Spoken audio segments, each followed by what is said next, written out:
All right, number 4, the Toronto Sun has infuriating news, really putting it mildly. This is out of Canada. It says, Peel Health has issued guidelines to parents instructing them to keep any children who've been sent home because a classmate has tested positive for COVID-19 isolated in a separate room from all other family members for 14 days. Now, these are not even sick kids, kids who are in a class with a kid who is sick. Isolated in solitary confinement in their homes for 14 days. The severe guidelines, which apply even to small children who are dismissed from childcare, are being criticized by experts as harmful and not supported by science.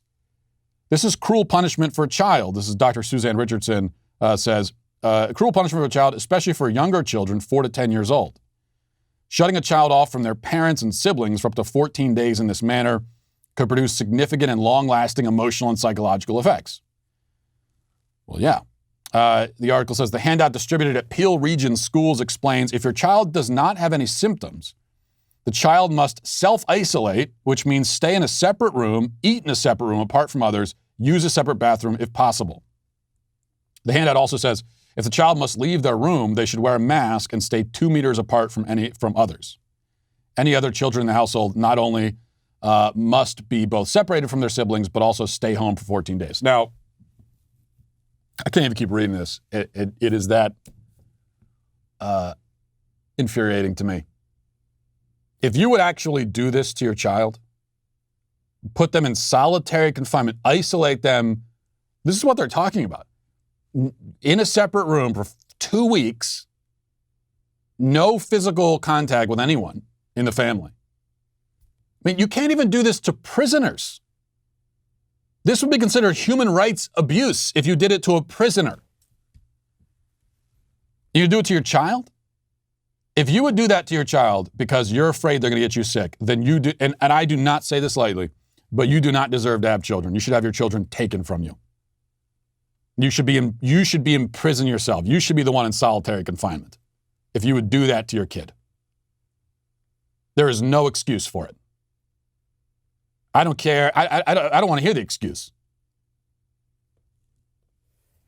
Yeah, I mean, you could tell me that you have pre-existing conditions and all this kind of stuff. I'm sympathetic to that, but there is no excuse for doing that to your child. Period. I would literally rather die. I would actually rather die. I would certainly rather take the extremely minimal risk, even if it wasn't minimal. Let's say I was in a high-risk group.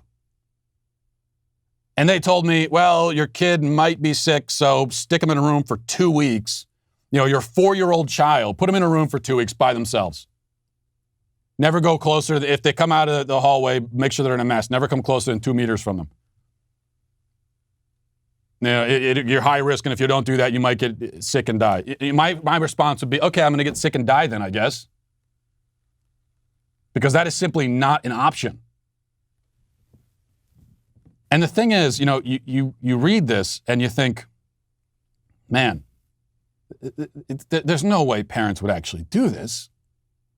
These are insane, quote unquote, public health officials who are probably childless themselves, childless, alone, and miserable, trying to impose their misery on everybody else. Okay, and they're saying this. They're detached from the issue themselves. They don't know anything about kids. They don't understand. But a parent wouldn't actually do this. You love your child. You would never do this to them. That's what you want to think.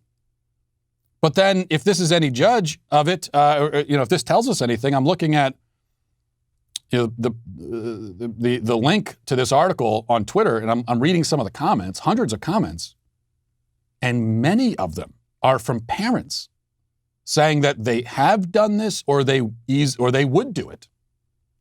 They're prepared to do it. They are prepared to absolutely psychologically and emotionally devastate their children in ways that they may never recover from. They are prepared to do that in order to keep themselves safe. Every single one of these parents, unfit and don't deserve to have it. They don't love their kids. You do not love your child if you would do that to your kid. Period. And this is not an exaggeration when I say lifelong damage. I mean, think about that. Yeah, when you were a kid, you were sent to your room for a couple hours, right? At most. I mean, usually it's, You probably had to really earn, an hour or more in your room. 2 weeks? No, absolutely not. Hey, listen, hit the subscribe button. Do it right now. I demand it. And I thank you for your compliance. It is somewhat appreciated.